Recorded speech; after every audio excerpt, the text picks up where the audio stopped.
Self-made success, individual freedom, pulling yourself up by your bootstraps.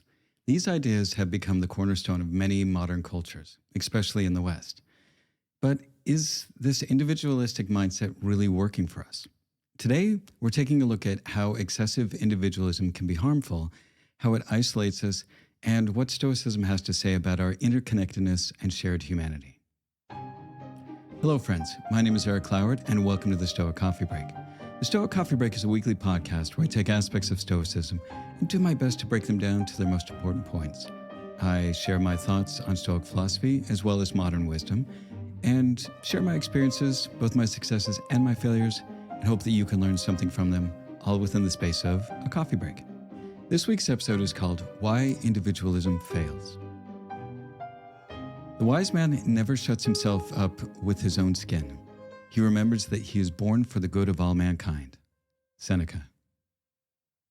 Over the past few years, we've seen a rise in division throughout the world. And while many place the blame on economic factors or political movements, I think an overlooked factor is individualism. Now, individualism prioritizes personal freedom, self-reliance, and independence over community, interdependence, and shared responsibility. While it has its merits, an overly individualistic culture can lead to isolation, loneliness, and a lack of purpose. For example, social media often glorifies the self-made entrepreneur or influencer. But behind the scenes, these individuals rely on teams, support networks, and mentors. Even the platforms themselves are made up of thousands or tens of thousands of employees. The myth of doing it all alone creates an unrealistic expectation and feelings of inadequacy. Marcus Aurelius, in his Meditations, wrote, "What injures the hive injures the bee," reminding us that we are not isolated individuals, but part of a greater whole, and harming that whole ultimately harms ourselves. The problem with the self-made mindset is that the idea of being self-made ignores the vast web of contributions from others, teachers, parents, mentors, friends, and even strangers that enable individual success. It also ignores the fact that we live in a society which is where we have opportunities available for growth and achievement. The Stoics emphasize gratitude for the help and wisdom of others. Seneca, in his work on benefits, wrote extensively on the importance of recognizing our debts to society and those who came before us, explaining, "The benefits we receive from others should inspire us to pass on good deeds. Life is like a chain of generosity, a cycle where each link strengthens the next." At a very basic level, you came into this world as a helpless infant who needed help and support to survive into adulthood. And think about how challenging it would be to achieve anything if you had to grow your own food, build your own home, pave your own roads, or get your own clean water. Humanity has thrived not because we are smarter than the other animals, but because we are able to come together and work towards common goals. As a society, we are all dependent on each other in big and small ways. At a higher level, take any Nobel Prize winner. Their achievements rest on the shoulders of countless collaborators, educators, and predecessors. They build off of all of the scientific discoveries that have happened before. Seneca recognized the importance of collective knowledge, writing in his letters to Lucilius, "No man can live a happy life or even a supportable life without the study of wisdom, but the origin of this wisdom must be sought in those who came before us."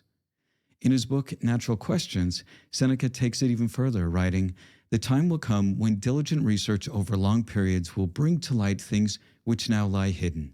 A single lifetime, even though entirely devoted to the skies, would not be enough for the investigations of so vast a subject.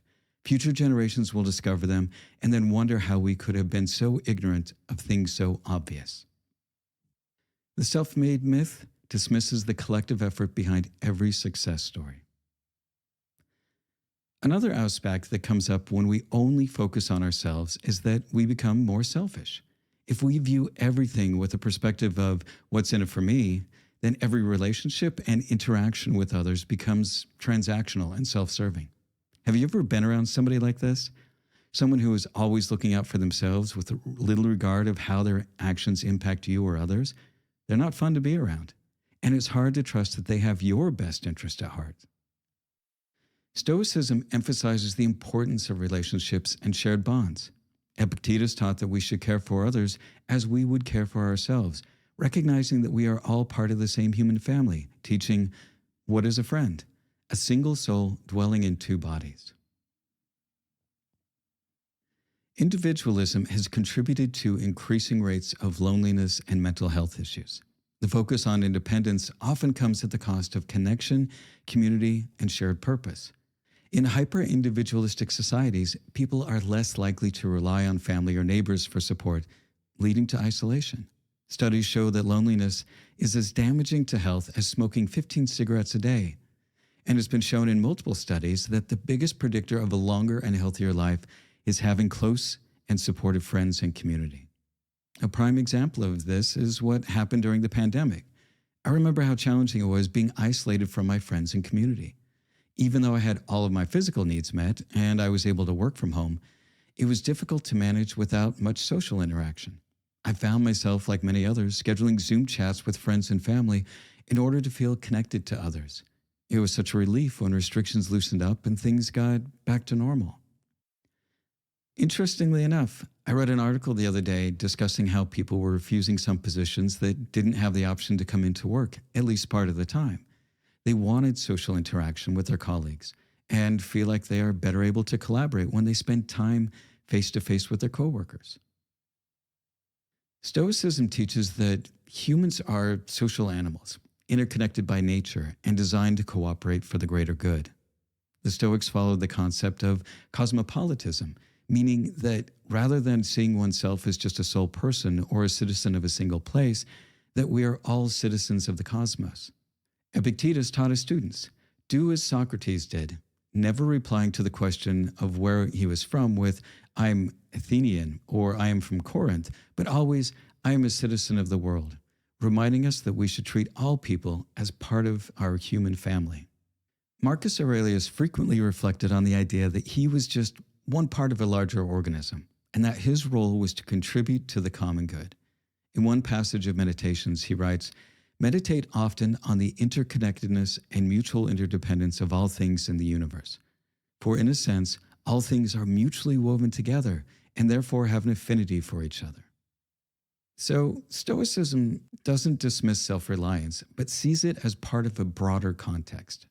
The Stoic dichotomy of control is all about understanding what you have control over and what you don't, so you can focus on the things where you can actually have a direct impact.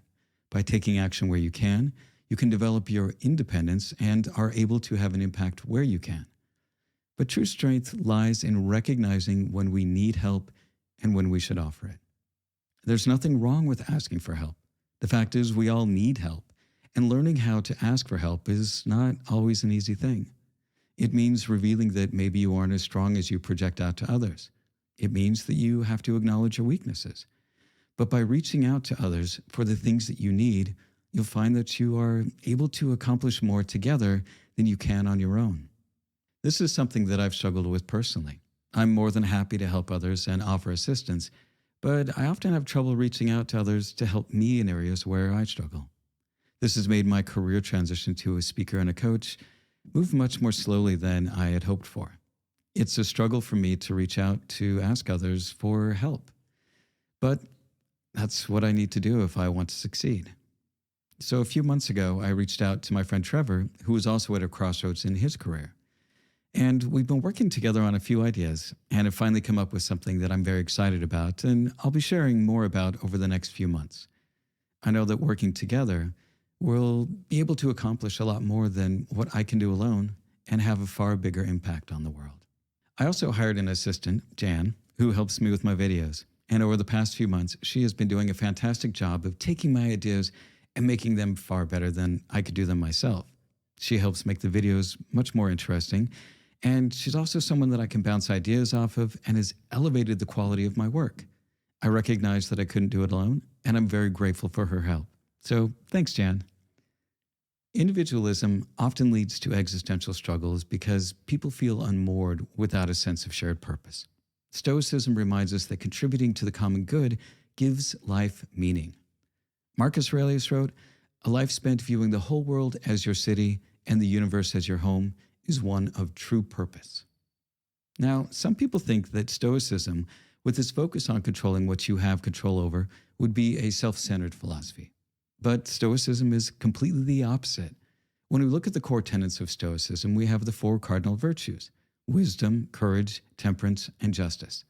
Justice is all about treating other people with fairness and compassion. The Stoics taught us that we need to engage in the world to live a life of virtue. I mean, if you're only out for yourself and you're not being a part of the world and doing good work, you fail to learn justice. How do you develop wisdom and courage if you are never in situations where you have to make wise choices or practice courage? How do you develop the discipline to live the virtues if you never have the opportunity to do so?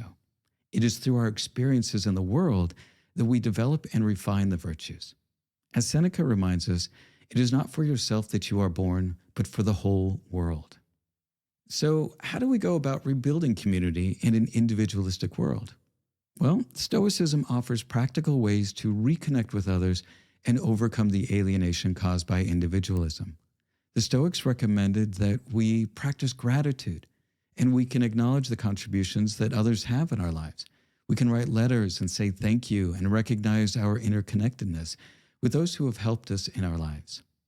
We can also step out of our own needs and engage in service. We can dedicate time to helping others, not for recognition, but because it strengthens the social fabric of our society. Oftentimes, the best way to work through your own challenges is by helping others work through their difficulties. Another idea would be to form a Stoic circle where you can discuss ideas, share struggles, and grow with others to share your values. This type of support group can help you through the challenges of everyday life and enrich your life, as connections with others are one of the most important aspects of living a good life. As Marcus Aurelius observed, we were born to work together, like feet, hands, and eyes, like the two rows of teeth, upper and lower. In conclusion, individualism might seem like freedom, but in reality it isolates us from the very things that make life meaningful. The Stoics remind us that we're stronger, wiser, and more fulfilled when we embrace our shared humanity.